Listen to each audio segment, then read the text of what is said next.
All right, so I want you to take everything you know and everything you ever learned and put it to the side right now. So imagine you're born in a country where 80% of the people were poor, and you're one of those 80%. So growing up as a kid, you live in a hut that has no running water or electricity. In order to get water, to drink, to cook, to wash your clothes, to wash your body, you have to hike down to the river. In order to find food, you have to hike up in the mountains, eat grass, grasshoppers, rotten frozen potatoes, all that good shit.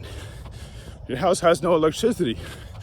So if you was to look at your house or your whole country from outer space, the only part of your country with lights is the capital city. The rest of the country is darkness. Every day you have to wake up about 5 a.m. to go do your manual labor for the country, or else you'll get killed.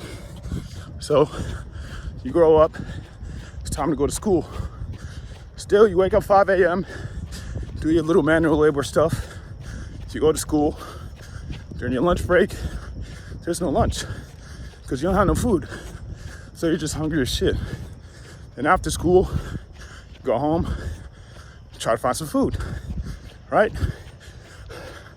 Now, while you're in school, you don't really learn shit. What you learn is basic math. And a simple math problem will be like, what's 4 minus 2? But in this country, the verbiage is different. And they literally say, if I kill 2, enter horrible word, Americans, how many monster Americans do I have left? Some shit like that. But the verbiage is harsh. And they're teaching it to little kids. So you're basically getting brainwashed by your country, and you don't even know it, because that's all you know. They don't teach you history. They just teach you the history of your dear leaders, and they instill in you how great they are.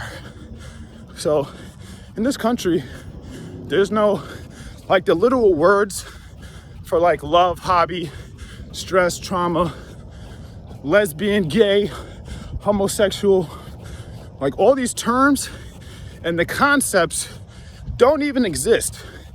So you know how you could say good, great, spectacular, excellent, like synonyms? There's no such thing as a synonym.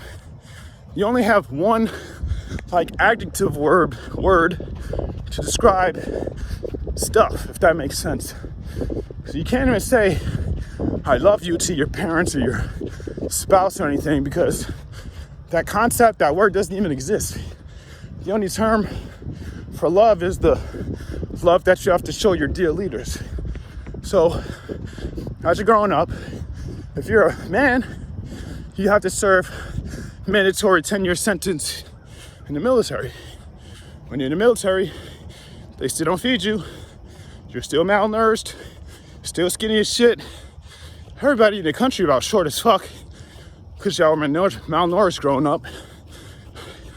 And during your time in the military, it's still manual labor.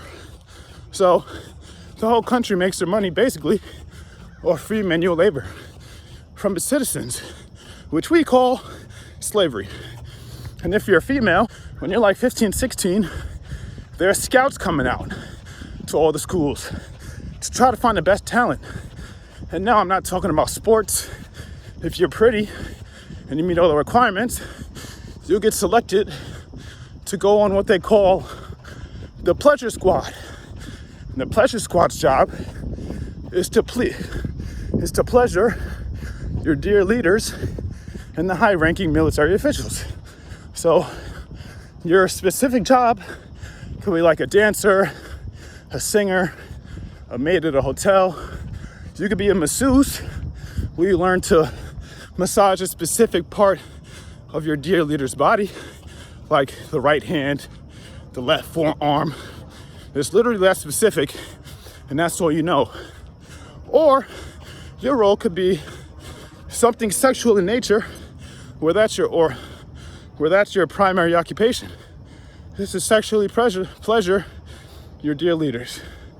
Now, that's just a very small part of what life is like in this specific country. Now, what if I told you that this country and this shit happening there is happening right now as we speak? And what if I told you that this country is North Korea? That shit is fucking mind-boggling, isn't it? Well, most of y'all don't give a fuck, and you know it is what it is. But for those of you who are interested in how fucked up North Korea is, there's a young lady. Her name is Yunomi Park. She wrote a book called In Order to Live. She has a YouTube channel explaining or letting us know what life is like in North Korea and comparing it to America and what life is like here. And this shit is crazy, some of the stuff she talks about. But if you want to look more into it, I would highly recommend you listen to a podcast that she was on Valuetainment right here. And I just wanted to spread some light on the darkest place on earth. And like I said, that's only a small portion of what it's like living in North Korea. Don't let that go over your head. Peace.